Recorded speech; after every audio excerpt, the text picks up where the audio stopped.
Ayran dağı. Bu dağ silsiləsi müasir Gürcüstan torpaqlarından başlayaraq müasir Şimali Azərbaycan torpağında yerləşən Araz çayına qədər uzanır. Bu ad buzlaşma dövründən sonra Afrika qitəsindən yaxın Şərq Anadolu torpaqlarında yerləşmiş insanların 3-cü köç dövründə yaranıb. Bu dağın adı hansı səbəbdən yaranıb? Bu dağ yaxın Şərq və Anadolu torpaqlarından müasir Gürcüstan torpaqlarında yerləşən Kutaisi şəhərinin yanından başlayan, dərədən tutmuş Xəzər dənizinə qədər uzanan böyük dərəni, düzənliyi qərb tərəfdən ayırır. Buzlaşma dövründən sonra Afrika qitəsindən yaxın Şərq və Anadolu torpaqlarından bu böyük dərəyə, Tbilisi şəhərinə, o Xəzər dənizinə qədər uzanan böyük səhraya gəlmək üçün bir neçə keçid olub. Müasir dövrdə bu böyük səhranı Aran adlandırırdılar. Aran sözünün adının mənasını sonralar araşdıracağıq. Bu keçidlərin adının ikisi müasir dövrə qədər gəlib çatıb.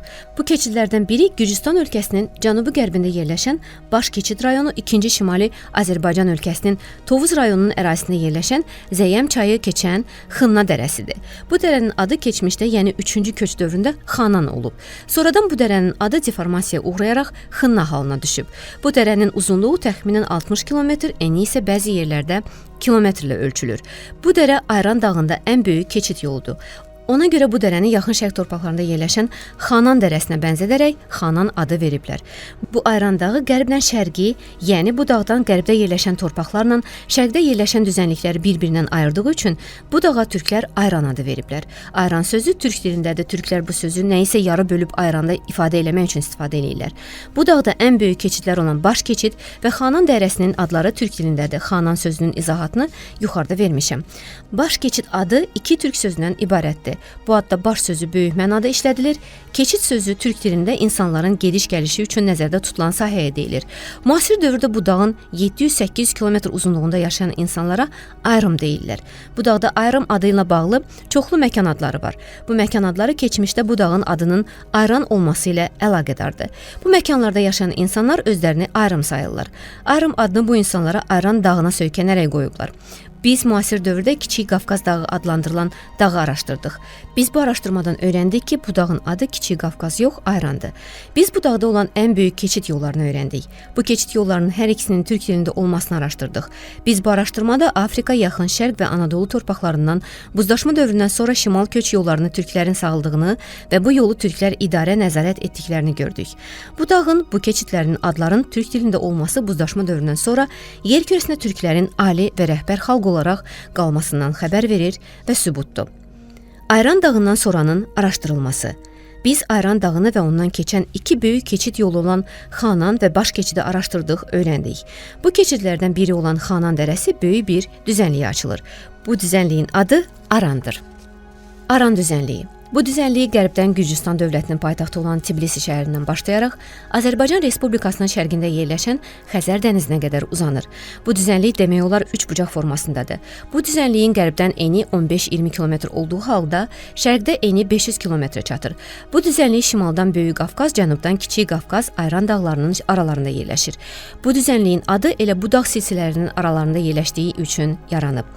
Buzlaşma dövründən sonra 2-3-cü köç dövründən qərbdən Xanan dərəsindən bu düzənliyə daxil olan türklər bu dərəni iki dağ silsiləsinin arasına yerləşdiyini görüb bu düzənliyə Aralıq Anı adı veriblər.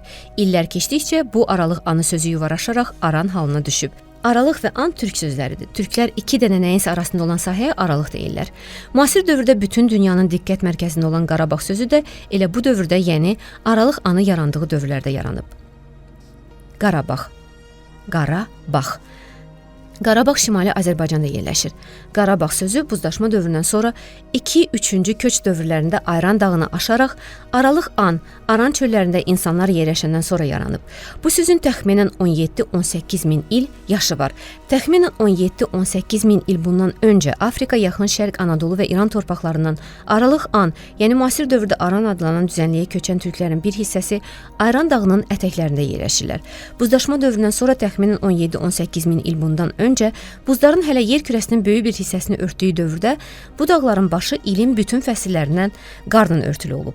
Bu dövrdə bu dağda insan yaşamayıb, buz qatları yer kürəsini tərk etdikcə, yer kürəsinə iqlim getdikcə istiyə doğru gedərək müasir dövrdəki hala düşüb. Buzdaşma dövründən sonra ayıran, müasir dövrdə Kiçik Qafqaz dağı adlandırılan dağın başı ilin bütün fəsillərində qar olduğu üçün bu dağın ətəyindəki torpaqlarda yaşayan insanlar, yəni türklər, bütün ili qarı görüblər. Elə bu səbəbdən bu torpaqlarda qonşuluqda yaşayan türklər bu torpaqlarda yaşayan insanları Qarabaxanlar, torpağı isə Qarabağ adlandırıblar.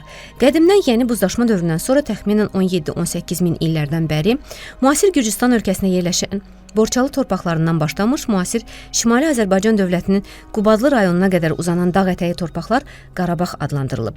Müasir dövrdə Qarabağ adında torpaq sahəsi Kiçik Qafqaz dağlarının Azərbaycana aid olan dağ ətəyi rayonlarında qalıb.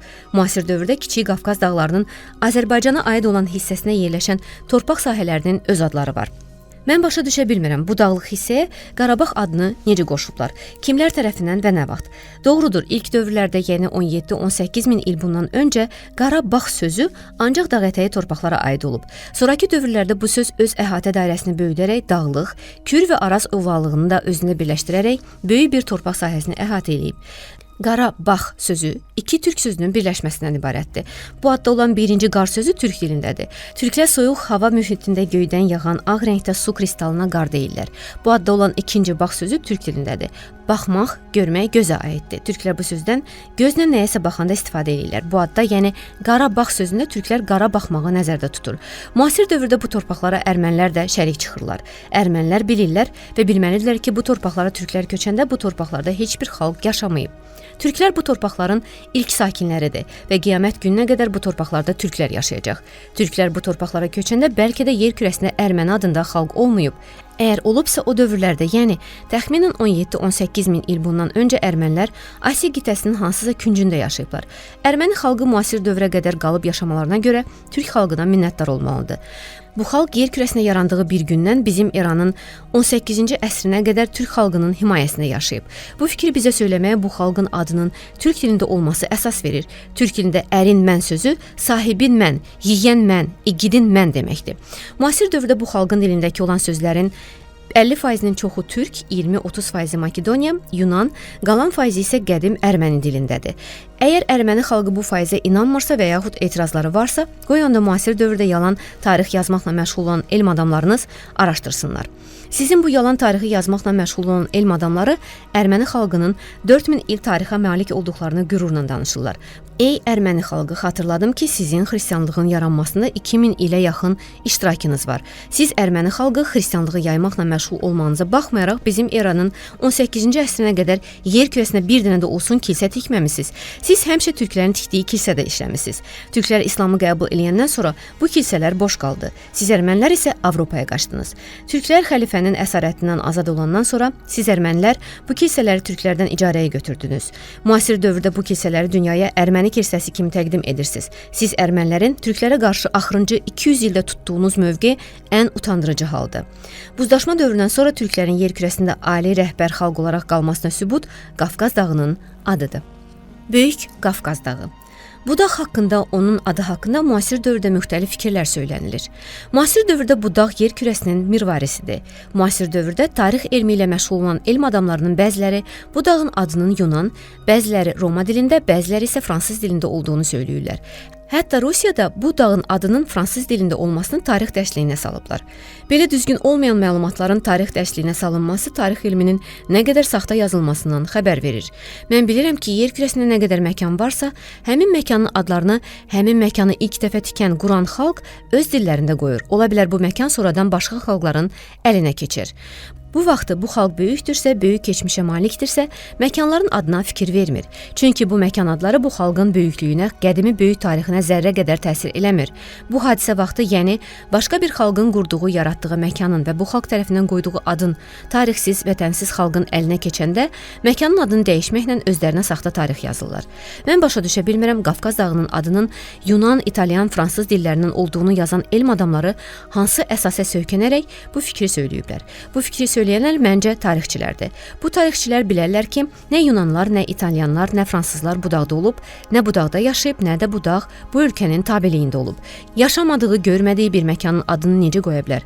Burada da tarix saxtalanılıb. Qayıdaq əsas fikirlərimizə. Qafqaz dağı yer kürəsinə bir qitədən 5 qitəyə keçən dövründə yaranıb. Bu dağ Qara dənizin olduğu yerə böyük meteoritin atılması sayəsində yaranıb. Güclü zərbənin təsirində bu sahədə olan suxurlar sürüşərək Qafqaz Türkiyədə olan dağları Krım dağlarını yaradıb. Bu hadisə milyard illər öncədən olub. Qafqaz dağının adı buzdaşma dövründən sonra yaranıb. Bu ad dağın təbiətinə, xasiyyətinə görə verilib. Buzdaşma dövründən sonra şimala köç edən xalqlar bu dağı aşıb getməli olublar. Bu köç vaxtı insanlar əsasən bir neçə sahədə bu dağı aşmalı olublar. Əsas köç yolu Qara dənizin, Xəzər dənizinin kənarlarından Gürcüstan və Şimali Azərbaycan torpaqlarından olub. Bu gediş-gəliş vaxtı ən əziyyətli yollar Gürcüstan və Azərbaycan torpaqlarındakı aşırımlar olub. Bu aşırımları keçən vaxt insanlar ən çox əziyyəti hava qıtlığından çəkib. Bu dağ silsilələri dəniz səviyyəsindən çox hündür, təxminən 5000 metr hündürlüyündə olduğu üçün oksigen demək olar yox vəziyyətindədir. Bu oksigen çatışmamazlığından bu dağı aşan insanlar ölüm-qalım mübarizəsi aparıblar. Dağın adı elə bu səbəbdən yaranıb. Dağa bu adı türk xalqı qoyub. Çünki bu ad təmiz türk dilindədir. Qafqaz sözü iki türk sözündən ibarətdir. Bu adda olan birinci qaf sözü türk dilində olub, mənası əl ilə, diş ilə, ağız ilə nə isə sürətlə cəld tutmaq deməkdir. Türk dilində bu söz həm qaf, həm də qap halında istifadə edilir. Bu iki halda istifadə olunan qaf və qap sözləri türk xalqlarının ləhcəsinə görə əmələ gəlib. Bu iki qaf və qap sözlərinin türk dilində mənası eynidir. Bu adda olan ikinci qaf sözü türk dilində olub, mənası atmosferdə olan və gözlə görünməyən cismə deyilir. Bu adı da bu dağa türklər təxminən bizim eradan əvvəl 17-16-cı min illikdə bu dağı aşarkən oksigenin çatışmamazlığından insanlar nəfəsi sürətlə almasını görüb, havanı sürətlə qapmasını görüb bu dağa qazı qapılan, yəni havası sürətlə alınan adı veriblər. İllər keçdikcə qazı qapılan sözü qazqap halına yuvarlaşaraq düşüb. Bu dağın adının türk dilində olması, adının bizim eradan əvvəl 2-3-cü min illərində qoyulması buzdaşma dövründən sonra xalqların şimala köç dövründə türklərin ali, rəhbər, söz sahibi olmasına əsaslı sübutdur. Buzdaşma dövründən sonra xalqlar Avropa qitəsinə köçəndə əsasən iki boğazdan istifadə ediblər. Bu boğazlardan biri Aralıq dənizi ilə Atlantik dənizini ayıran boğazdır. Müasir dövrdə bu boğazın iki adı var. Bir adı hansı ki müasir dövrdə Avropalılar adlandırır, bu ad Gibraltardır. Bu ad da türk dilindədir. Bu adda olan Gibral sözü Qıpçaq sözü ilə eynidir. Qıbraq türk dilində yığcam, kiçik deməkdir. Bu adda olan ikinci tar sözü türk dilində olan dar sözü ilə eynidir. Sadəcə olaraq bu boğazdan istifadə edən insanların danışıq ləhcəsinə uyğun olaraq D hərfi T hərfi kimi istifadə olunub. Bu boğazın ikinci adı olan Cebeli Tarix sözü də türk dilindədir.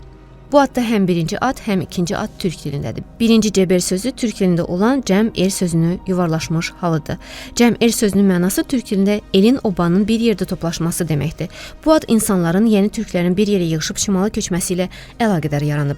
İkinci boğaz müasir Türkiyə torpaqlarında yerləşən Mərmər dənizinin həm şimal tərəfində, həm də cənub tərəfində yerləşir. Bu boğazları Dardan el adlandırırlar. Bu boğazın adı da türk dilindədir. Bu boğazın adında olan birinci Dardan sözü türk dilində mənası dar, dan daha çox dar, kiçikdən daha çox kiçik, balacadan da balaca deməkdir. İkinci el sözü türk dilindədir. Türklər böyük bir xalqın yerləşdiyi torpaq sahəsinin kiçik bir hissəsinə el deyilir. Bu iki sözün birləşməsindən əmələ gələn Dardanel adı türk dilində iki quru torpaq sahəsinin arasında yerləşən dənizin ən kiçik sahəsinə deyilir.